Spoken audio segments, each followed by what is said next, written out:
नमस्कार, म साथी सुनवार।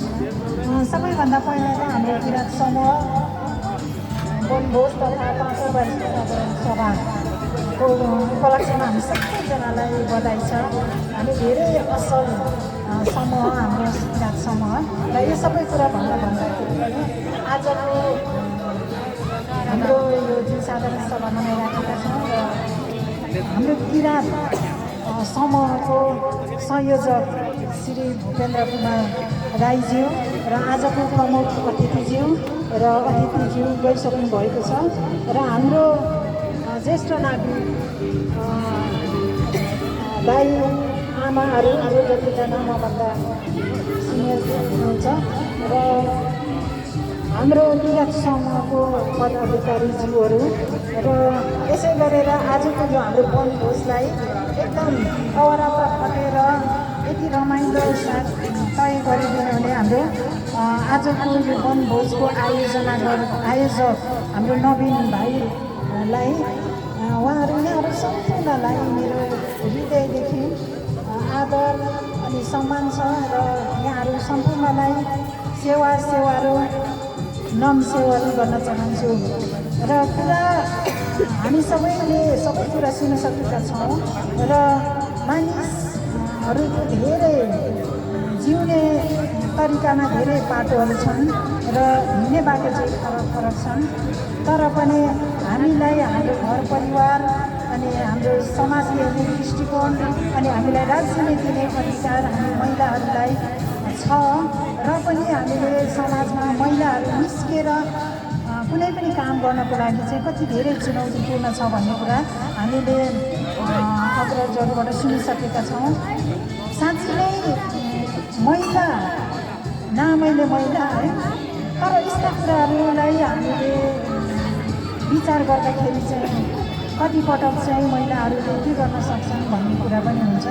तर पनि मलाई चाहिँ मदर टेरेसाको एउटा भनाइले चाहिँ मलाई एकदमै प्रेरणा दिन्छ।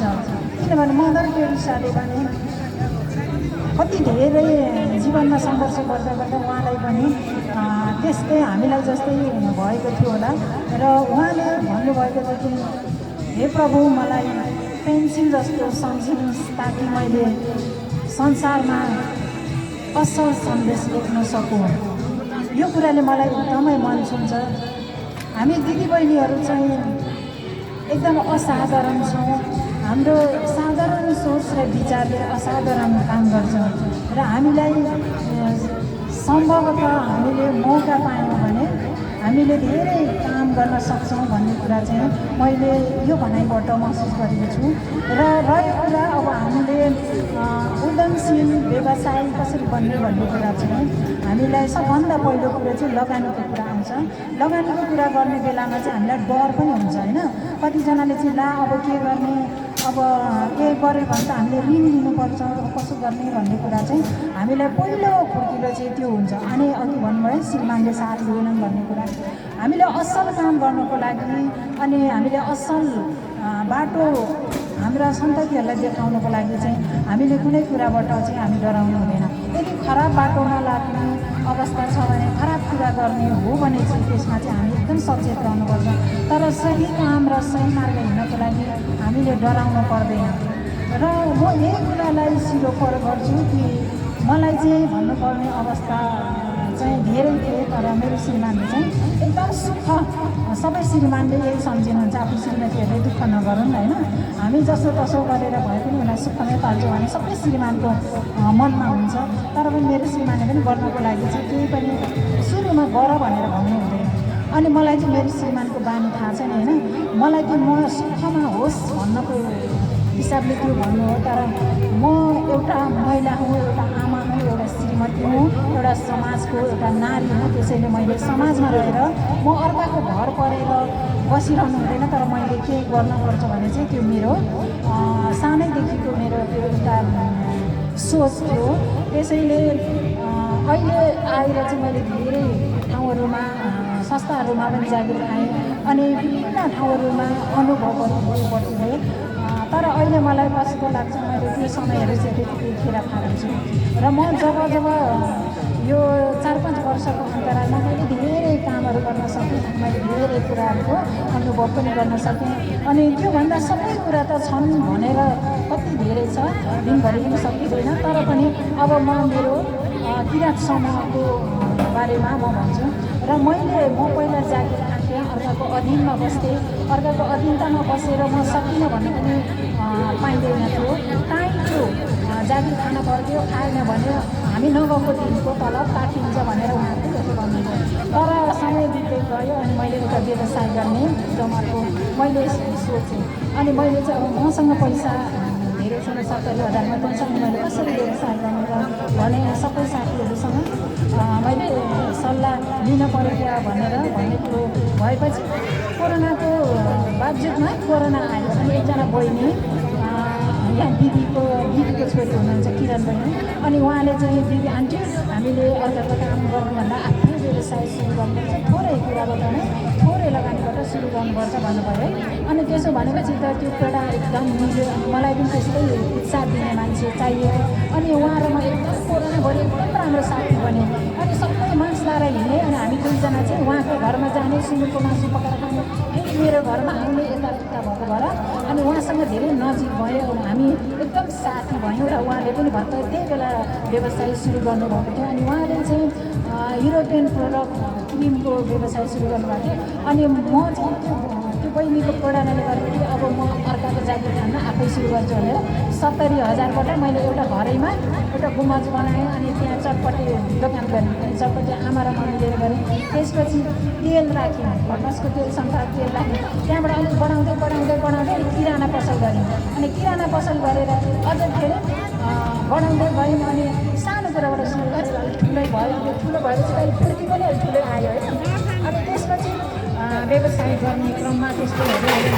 अनि अब धेरै लगानी राखेर व्यवसाय गर्नलाई पनि अब मन जागिहाल्यो।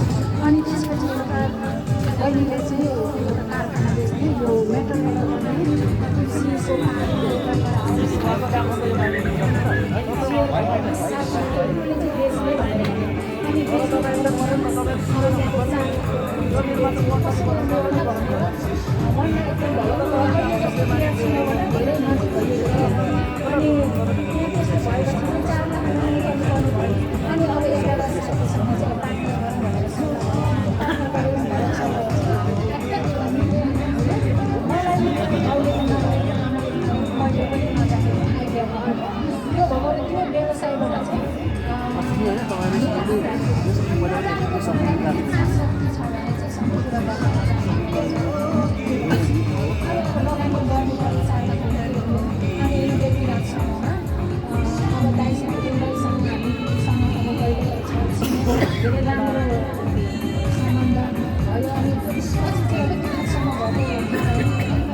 उहाँले मलाई सिन्देगी पनि लिएर बस्नुभएको थियो मेरो आँगनमा।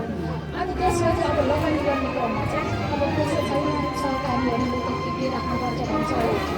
अनि त्यो भएर चाहिँ मैले यो किराँत समूहबाट लोन लगेर कारखाना बढाएँ। अनि त्यसपछि पढेको मान्छे पढेको हुन्छ मैले अर्को व्यवसाय स्टुडियो यसले भनेर मलाई मेरो छोरालाई चाहिँ ठुलो छोरालाई चाहिँ राम्रो अनुभव भयो। फेरि त्यो अर्को व्यवसाय चाहिँ ठुलो छोरालाई जिम्मा दिएर मैले फेरि अर्को फोटो स्टुडियो अर्को दुईवटा व्यवसाय गरेँ। अनि त्यो मात्रै नभएर सबैसँग पनि साझेदारी गर्ने कुराहरूमा पनि सहभागी हुँदै सबैसँग मैले व्यवसायलाई पनि समय दिन सकेको छु र अरू मैले समय दिन सकेको छु। अनि धेरै कुराहरूमा हामीले लाग्नु पर्छ भने चाहिँ हामी कहिलेहरू सही काम गर्नको लागि डराउनु पर्दैन। अनि हामीले राम्रो काम गर्छौँ भने आज यसरी यहाँसम्म बोल्ने यो अवस्थासम्म आउने चाहिँ उपस्थितिहरूले नै सिकाएर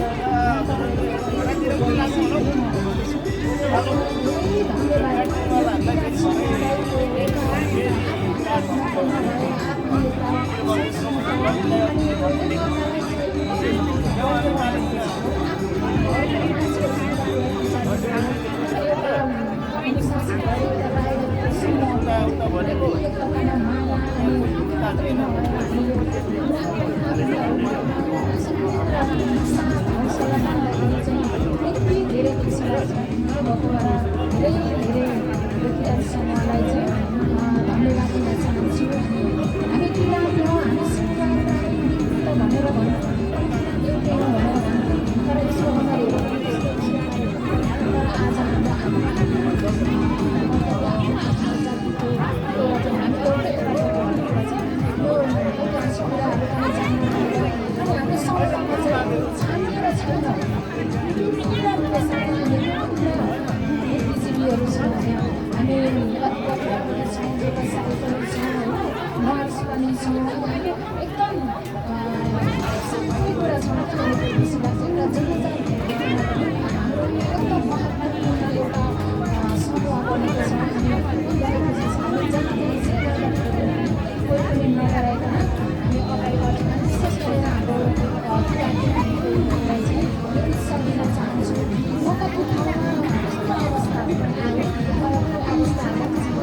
आज यो मौकाको कुरा समूहले मलाई यो मौका दिनुभयो र आज